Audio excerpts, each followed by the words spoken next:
Aujourd'hui, nous allons voir si acheter une Nissan Silvia S14 dite épave pour la restauration vaut le coup. Mais avant ça, laisse-moi te raconter son histoire.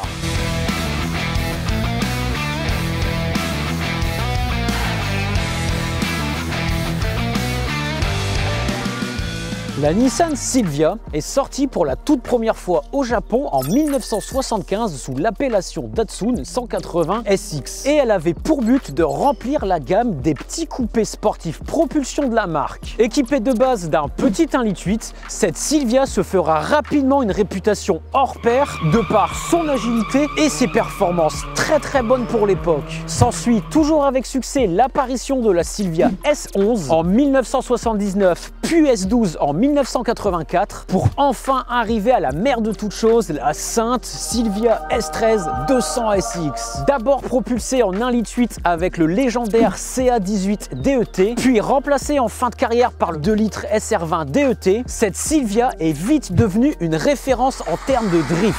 Et ouais mon pote, n'oublie pas qu'à la base les Silvia sont très agiles, agilité, autobloquant, propulsion, tu connais la chanson. En 1993, la toute nouvelle gamme de Silvia voit enfin le jour. La Silvia S14 200 SX, qu'il faut le dire, arrive à faire encore mieux que la précédente génération. Elle est encore plus performante, plus maniable, plus rigide et surtout, son SR20 de 205 chevaux fait encore plus rêver les passionnés de JDM. Car cette petite pépite prend plus de 7500 tours et surtout, il se prépare très bien atteignant plus de 350 chevaux sans toucher aux internes moteurs. Malheureusement, cette Silvia ne s'est pas très bien vendue à cause de sa trop grande largeur, ce qui forçait les citoyens japonais à payer une taxe supplémentaire. Rajoute à ça le début de la mode des SUV et cette S14 commencera malheureusement à battre de l'aile. En 1999, la Silvia passera une nouvelle génération sous l'appellation S15 et elle signera malheureusement l'arrêt définitif de la plateforme S, laissant ainsi derrière elle son palmarès impressionnant en drift et un cœur déchiré des fans de la marque. Il ne restera du côté des sportives que la plateforme Z avec les 300ZX 250, 370Z et 400Z, ainsi que la plateforme R avec la GTR R34 et R35. Eh ben, heureusement qu'il y a ça, hein, parce que...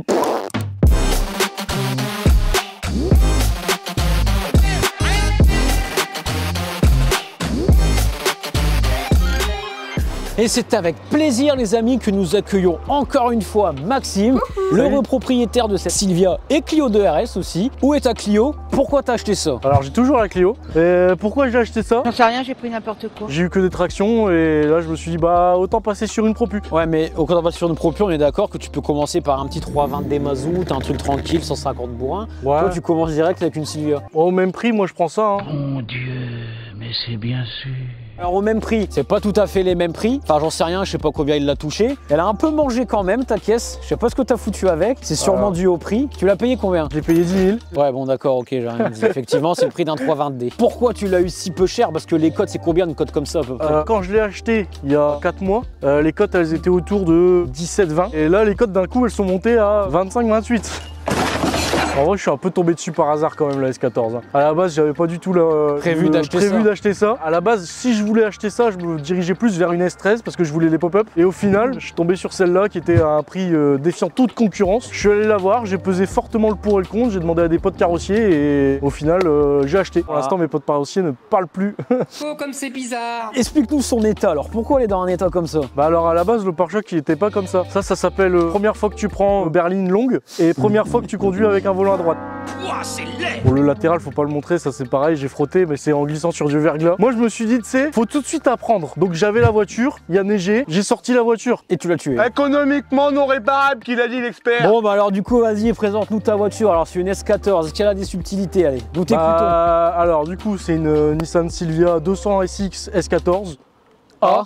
Ah, le A, il aime bien le A. Le modèle 1998, donc les dernières versions avant que ça passe sur la S15. Il y a une petite prépa, piston, bielle forgée, la culasse a été refaite, arbre à cam neuf, turbo neuf, et augmentation des compressions. Là dans le moteur il y a 8000, 9000 balles de pièces. De l'ancien propriétaire De ou de l'ancien toi? propriétaire. Ah ouais, ça va, tu l'as. En fait, t'as touché la prépa seulement. C'est un braquage. Après il y a la carrosserie qui fait un peu que... Faudra la refaire, la carrosserie un peu, mais bon. Il y a un full tube après le turbo, donc il y a un petit collecteur sur mesure en inox, turbo, et ensuite c'est un tube d'un bout à l'autre, sans cata. Ah, sans rien, c'est tout droit. Eh oui, tout droit. Si jamais tu souhaiterais avoir des détails sur la S14 ou la S14A, sache que c'est deux versions différentes. La 14 c'est la phase 1, la A c'est la phase 2 restylée entre guillemets. Sur la A, c'est juste des déflecteurs avant un peu plus agressifs que la S14 normale. Et sache que sur la S14A, les feux arrière seront également différents et légèrement teintés. Il existe également une version S14K qui elle est encore plus vénère que celle-ci. Le SR20 est doté d'un turbo Garrett T28 développant 220 chevaux au lieu des 205 présents sur la 14. Et enfin, tu as la Nismo 270R. Je t'en parle rapidos parce que tu la verras jamais. Mais sache que c'est une édition limitée produite par Nissan en 1994. La voiture a été construite sur un châssis de S14 standard, mais il y a eu énormément de modifs. Enfin bref, la 270R veut dire qu'elle a 270 chevaux. Le fameux SR20 DET. Donc là, il est full préparé. Ouais, bon après, il y a encore des trucs qui peuvent être modifiés. J'ai le carter d'huile en G-Ready qui va pas tarder à être installé. Ça, par exemple, tu peux le recommander aussi en G-Ready. Bon, après, ça coûte 600 balles pour un collecteur d'admission. Est-ce que vraiment je vais acheter 600 balles?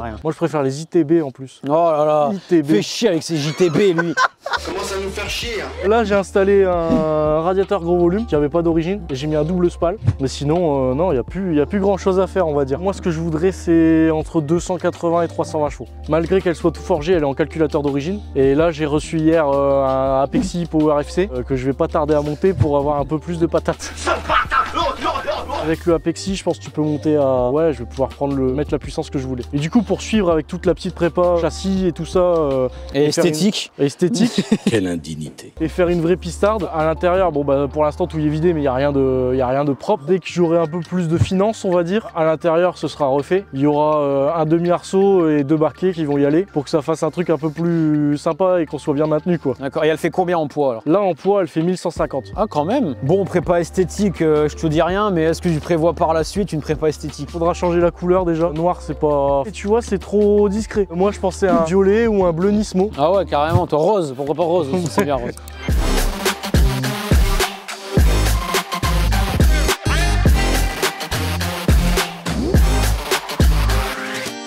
Bon voilà mon pote, nous nous retrouvons à l'intérieur de la voiture. Alors désolé, je suis obligé de gueuler parce qu'en fait on n'entend rien. Pour l'intérieur, j'ai rien à dire vu qu'elle est vidée, c'est dégueulasse. Alors on y va tout de suite, tu montres ce que ça vaut. Je vais m'approcher quand même.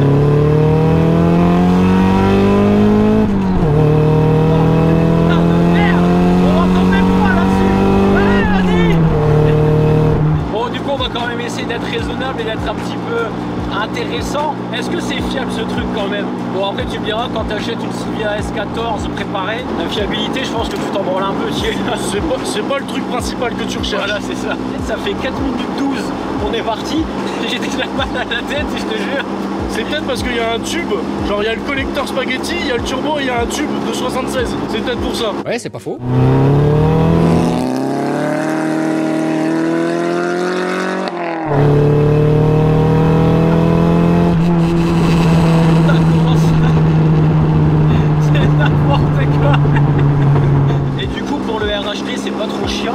Alors au début c'est un peu bizarre et en fait du coup j'avais pris un pote à côté de moi pour la ramener parce que comme ça je me suis dit si jamais je me sers genre je m'écarte un peu trop et tout, il peut me guider.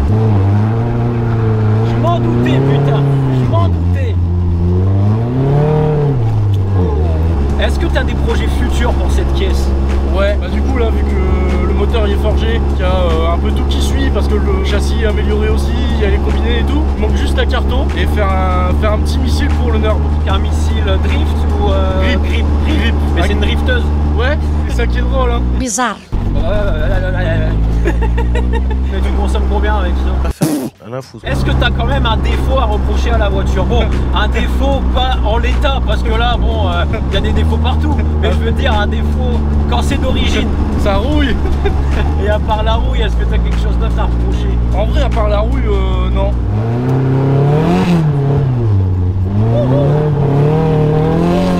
On entend le turbo. En vrai, Ça drift super bien, mais c'est très rigide et ça tient très bien la route. C'est logique. Elle se place super bien en fait, malgré la longueur, parce qu'elle est très longue. Elle est très longue. À la base, j'en avais jamais vu. Quand je suis allé la voir pour savoir si je l'achetais ou pas, je me suis dit putain, je voyais pas ça aussi long. C'est énorme. Je crois que ça fait la taille de ma bite. Anecdote, il y a un mec une fois sur un parking, c'était pas une vanne, il m'a regardé, il m'a fait elle est belle ta 406. Il est con lui, hein, mais il est drôle, très drôle.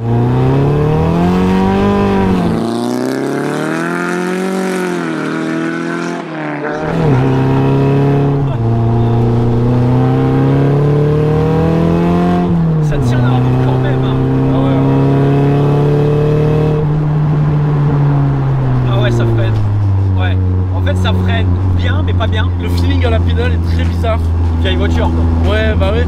Alors tu vois la Clio, autant j'ai un feeling d'enculé ouais, avec la Clio. Celle-là en fait t'as du freinage de R32 GTR. Donc t'as des 4 pistons à l'avant. À l'arrière non, à l'arrière t'as du 1 piston. En fait le feeling à la pédale est très chelou et je sais pas déterminer encore bien. En fait les freins sont hyper performants et tu sais pas trop à quel moment tu vas passer du freinage ultra perf au moment où tu vas bloquer sa mère. Mais bloqué t'as pas d'ABS? Non, d'origine il est censé avoir un ABS. Donc sûrement que un des anciens proprios l'avait pété ou un truc comme ça. Mais par contre quand tu veux la lancer pour faire du drift et tout, t'arrives, tu mets un petit coup de frein, tu bloques un tout petit peu et t'envoies la caisse en appel contre appel et il va tout de suite.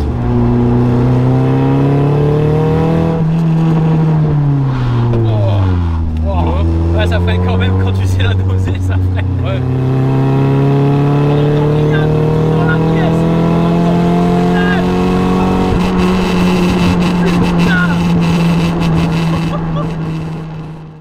Bon alors le RHD, dans un premier abord, comme j'ai dit sur mon S2000, c'est un peu compliqué parce qu'il faut toujours serrer à droite et on n'a pas l'habitude en France. T'as un parallélisme. Ouais.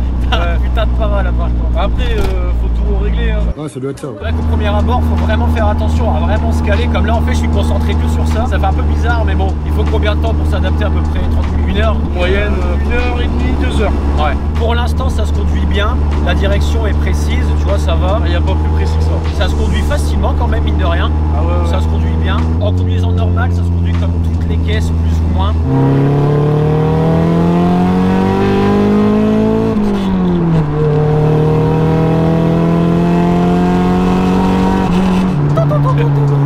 J'adore ce bruit.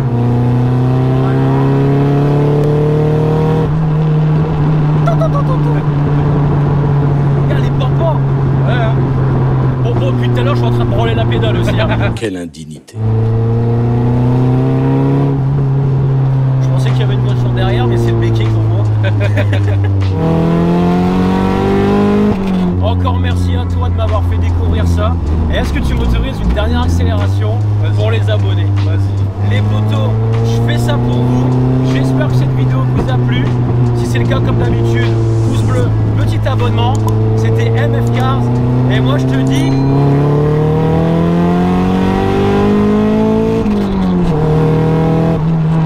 à la prochaine!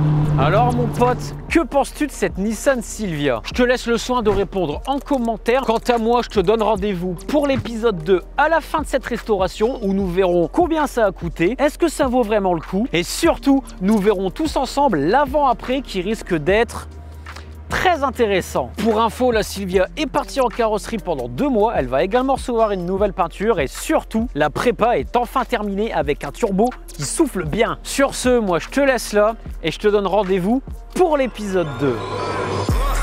in the dirt. Say it again, man, and that's a reverse. Never rehearse. Jumping in first. Call up the nurse, put the beat in the hearse.